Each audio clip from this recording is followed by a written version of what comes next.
Добар ден, ова е Јосиф и гледате прашања и одговори. За оние кои што можеби прв пат гледате или до сега не сте се охрабриле да ми поставите прашање и да му дадем одговор и мое мислење овде, може да го направите користејќи ги броевите на телевизија Телма.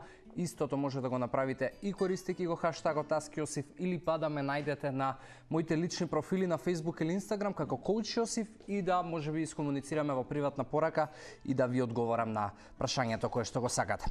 18 Александар и прашува зошто се јавуваат хормонални промени после агресивно слабење. Александар, затоа што се работи за огромен шок. Агресивно слабење, не знам што конкретно подразбираш, али можам да предпоставам и предпоставувам се работи за оние ригорозни диети кои што промовираат можеби двоцифрени бројки на слабење за еден месец и така натаму, и тоа е агресивно слабење. И прва работа зошто се јавуваат хормоналните промени е тоа што, да речеме, ако ти имаш забрзано губење на масни наслаги, тоа ќе значи и забрзано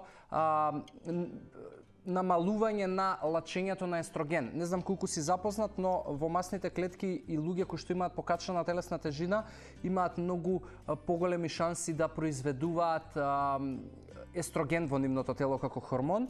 При слабењето тоа се намалува, но тоа не е толку страшно колку што е страшно што тие редукциони диети носат самите по себе големи шанси да направиш сериозен хормонален дисбаланс. Многу често денеска се среќаваат луѓе кои што имаат проблеми дали со тироидна жлезда, дали со било кои хормони во телото, особено тоа важи за девојките затоа што и најверојатно сте пооптеретени со изгледот и често пати знаат да пробуваат диети и најразлични стратегии за брзо слабење пред се, и тоа придонесува да тие редукциони диети и таа потрага по брзо слабење придонесе да многу голем дел од хранливата вредност во храната отпадне. Тоа значи ќе јадам само 1000 калории и ќе кратам од сите оброци за да ослабам. Тоа значи дека се губи градежен материјал и суровини со кои што телото треба да произведе хормони, и затоа на долг рок кога се провлекува тоа и имате чести обиди со редукциони диети и брзо слабење, онда најчесто се појавуваат тие хормонални дисбаланси. Затоа барај